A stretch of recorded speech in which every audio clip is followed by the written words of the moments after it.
Big TV భక్తి సమాచారం WhatsApp ఛానల్లో జాయిన్ అవ్వండి. అన్ని విశేషాలు ఎప్పటికప్పుడు తెలుసుకోండి. ఉదాహరణకు బయలుదేరి వెళ్ళేటప్పుడు వర్షం వచ్చిందనుకోండి, ఈ వర్షము ప్రకృతి ధర్మాలు కూడా మనకు శకునాలుగా భావించవచ్చా? భావించవచ్చు తల్లి.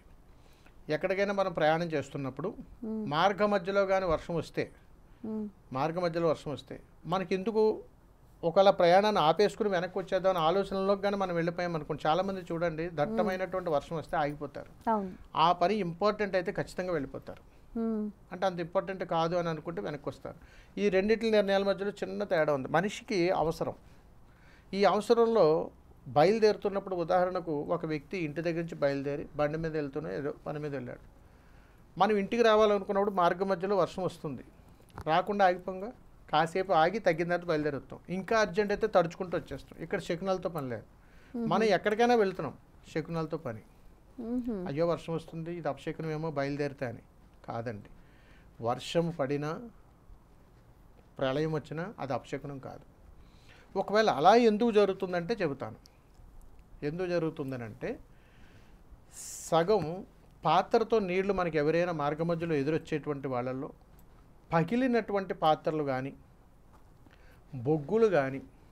బొగ్గులతో వేసినటువంటి ధూపం కానీ, మార్గ మధ్యలో, ఇంటికాడ కాదు సుమా, మధ్యలో కుళ్ళిపోయిన పండ్లు కానీ, కుళ్ళిపోయిన కూరగాయలు కానీ, ఒకవేళ మనం ఏదైనా పళ్ళు కొనుక్కుంటే అందులో ఏదైనా ఇబ్బంది కలిగినటువంటి ఫలాలు మనం కూడా క్యారీ చేసిన, పాడైపోయినటువంటి ఆహారాన్ని తీసుకుని పోతున్నా, మధ్యలో ఇలాంటి అవాంతరాలు ఖచ్చితంగా మనం ధర్మం, ప్రకృతి మనల్ని చూస్తుంటుంది. అది అందుకని ఇప్పుడు దారిలో వెళ్తుంటాం. ఉదాహరణ చెబుతున్నాం. ఒక రాయి తీసుకొని అందంగా దారిలో ఒక చెట్టు కనిపించింది, మామిడికాయలు చాలా ఎక్కువగా కనిపెట్టాయి, మనకి ఇష్టం కలిగింది. కారు అక్కడ ఆప్ చేసి రాయి తీసుకుని 4 ఫలాలు కొట్టుకొని తీసుకుని కారులో పెట్టాం. చేసినటువంటి పని విరుద్ధము, నువ్వు వెళ్ళేటువంటి పని సత్కార్యం ఖచ్చితంగా జరగదు. అర్థమవుతుందా మీకు? ఇక్కడ ఫలానికి నువ్వు అధర్మంగా వెళ్ళావు, అది తీసుకున్నావు, నీ దగ్గర పెట్టుకున్నావు, అది నువ్వు తినొచ్చు, పారేయచ్చు. అయితే అడిగి తీసుకున్నా లేకపోతే కొనుక్కున్నా ఇబ్బంది లేదంటారు. దొంగలించి చేస్తున్నావు, ఇలా ఇది అన్ని మనం గమనించలేము. ఓకే, అంటే ఇప్పుడు అధర్మపరమైన పనులు ఏవైనా చేసి పనులు మనం సాగిస్తే అవి ఫలితాన్ని ఇవ్వమంటారు. అంతే తల్లి, ఇవి అపశకునాలు. గురుగారు, ఈ శకునాలకు సంబంధించి ఇప్పుడు పాలపిట్ట ఎదురొస్తే మంచిదంటారు కదా, కానీ పాలపిట్ట సిటీలో ఎక్కడ కనిపిస్తుంది గురుగారు? మనకి విలువలతో కూడుకున్నవి ఏవి కూడా మనకు తారసపడవు. అవును. ఉదాహరణకు పావురం తీసుకుందాం, కాకులు తీసుకుందాం, గ్రద్దలు తీసుకుందాం, రాబందులు తీసుకుందాం, కొంగలు తీసుకుందాం, ఇవన్నీ పక్షులే. ఈ జాతి కూడా శకునమే. మనకి ఎదురుగా ఏమీ పట్టించుకోలేదు, ఇవి నింగులో ఎగురుతుంటాయి. ఇవి కూడా ప్రతి జీవరాశికి దానికి అనుసంధానం ఉంటుంది తల్లి ఇక్కడ. ఎందుకంటే మనం ఏదైనా ప్రయాణానికి గబ్బగబ్బ రెడీ అయిపోతున్నప్పుడు కాకుల గోల మనకు వినపడితే అసలు వెళ్ళకూడదు, గుమ్మం కూడా దాటకూడదు అని చెబుతాం. ఇది ఎప్పుడైనా విన్నారా? ఖచ్చితంగా పాటించాలి. అంటే ఎప్పుడో ఒకటే కాకి ఎదురొస్తుంది కానీ ఇట్లా గ్రూప్ ఎదురు రావు. ఎప్పుడైనా కాకి శబ్దం ఆ గోడ మీదకి వచ్చి కాకి అరుస్తున్నట్టుంటే బంధువులు రావడం కాదు. నువ్వు ఏదైనా ప్రయాణాన్ని కూడా విరమించుకో, ఎక్కడికి వెళ్ళకు అని చెబుతుంది. అదొకటి గుర్తుపెట్టుకోవాలి. ఇప్పుడు మనం వెళ్తున్నప్పుడు మన చుట్టూ పైన ఇలా రాబందులు తిరుగుతుంటాయి, బయటకు వెళ్తున్నప్పుడు ఆ ప్రయాణాన్ని కూడా ఆపుకోవాలి. అదేవిధంగా కొంగలు, ఒక 40 కొంగలు 50 కొంగలు ఒకే మార్గంలో వెళ్తూ ఉంటాయి. మన ప్రయాణం సాయంత్రం పూట అయినా ఉదయం పూట జరుగుతున్నప్పుడు ఎప్పుడైనా కానీ పక్షులు అలా గుంపులుగా పయనించి వెళ్తున్నప్పుడు కూడా ఆ ప్రయాణాన్ని కూడా ఆపుకోవాలి. అంటే అక్కడ నీకు ఏదో శత్రు భయం జరగబోతోందని సంకేతాలు ఇవన్నీ.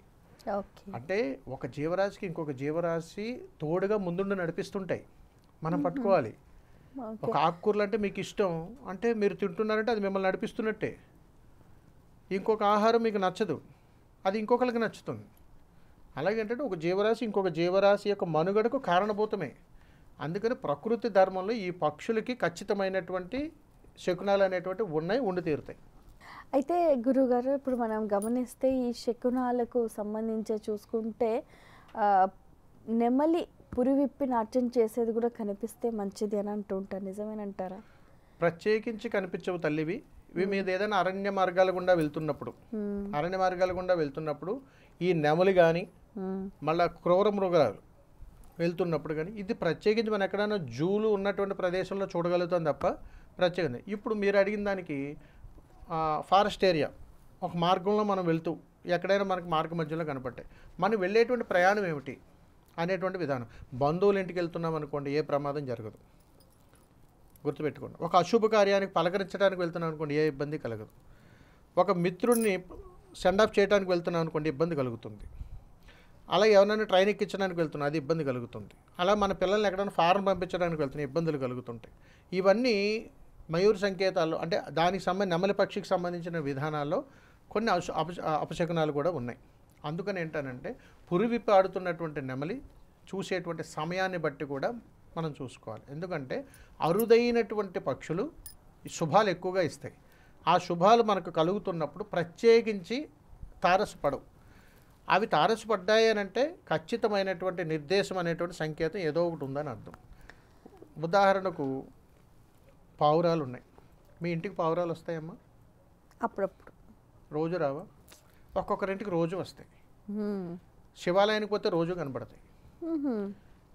అలా కొన్ని మసీదుల దగ్గర పోతే చాలా పావురాలు కనపడతాయి. కొన్ని మార్కెట్ల దగ్గర పోయినా పావురాలు కనపడతాయి. ఇవి ఆహారం కోసం అన్వేషిస్తున్నా కానీ ఈ పావురాలకి మనకి సంబంధం ఉంటుంది ఇక్కడ. ఇలా బయలుదేరి వెళ్తున్నప్పుడు పక్షి గురించి చెప్పాలంటే, ఉదాహరణకు మన ఇంటికి రోజు పావురాలు వస్తున్నాయి అనుకోండి, ఆ ఇంట్లో సుఖ సంతోషాలు ఉండవు, వైరాగ్య స్థితే వస్తుంది. కాదు గురుగారు, ఇప్పుడు ఈ పావురాలను పెంచుకున్న ఇల్లు కూడా నేను గమనించాను, అష్ట కష్టాలు పడాల్సిందే కదా. పావురాలు పెంచిన పావురాల దగ్గర మనకు రోజు మన ఇంటికి వస్తున్నట్టు గుర్తుపెట్టుకోండి. అక్కడ మీకు అక్కడ నివాసం ఉండి నిద్ర చేసే యోగం తగ్గిపోతుంది, స్థానం మారండి అని చెప్పడం కోసం పావురాలు ఎక్కువ సంచారం చేస్తుంటాయి అక్కడ. ఓకే, అంటే ఇప్పుడు ఆ స్వేచ్ఛగా జీవించే జంతువులను బంధించి ఒక చోట పెట్టడం, వీళ్ళు ఏమనుకుంటారంటే వాటిని సంరక్షణ చేస్తున్నాం, పోషణ చేస్తున్నాం కదా అని అనుకుంటారు. కానీ వారి స్వేచ్ఛకు భంగం కలుగుతుందని నా అభిప్రాయం. మీరు సాధారణంగానే ఆలోచిస్తున్నారు. ఒక తత్వజ్ఞానంతో కానీ ఆలోచిస్తే పావురాలకి పార్వతీ పరమేశ్వరులకి అనుబంధం ఉంటుంది. కొన్ని జన్మ రహస్యాలు చెబుతున్నప్పుడు విన్నటువంటి పావురాలు కూడా ఆ యొక్క శబ్దాలు కూడా అవి అస్తమాటు మనకు వినపడకూడదు. ఆ శబ్దాలు ఉన్నటువంటి ప్రదేశం ఎప్పుడు ఇబ్బందులు గురవుతూనే ఉంటుంది. అది ఒక శాపం. అలాగే ప్రతి జీవరాశికి ఉంది. నువ్వు దీనితో చంపబడతావు, నువ్వు దీన్ని చంపబడతావు, నీ మరణం ఇలా రాసి ఉంటుంది మనకి. అలాగే ప్రతి దాంట్లోనూ ఒక పరమార్థం ఉంది. ఇప్పుడు కాకులు వస్తే మా పూర్వీకులు వచ్చారండి, మా తాతగారు వచ్చారండి, పెద్దవాళ్ళు వచ్చారండి, పెద్దలు మనం పిలుస్తున్నారని నమ్మేటువంటి మనం ఇదెందుకు తీసుకోలేకపోతున్నాం అంటే తెలియదు కాబట్టి. తీసుకోవాలి, తెలుసుకోవాలి. ఇందులో పాటించవచ్చు, పాటించకపోవచ్చు, దానికి ఉన్నటువంటి ధర్మం అది. For more videos like this, subscribe Big TV channel.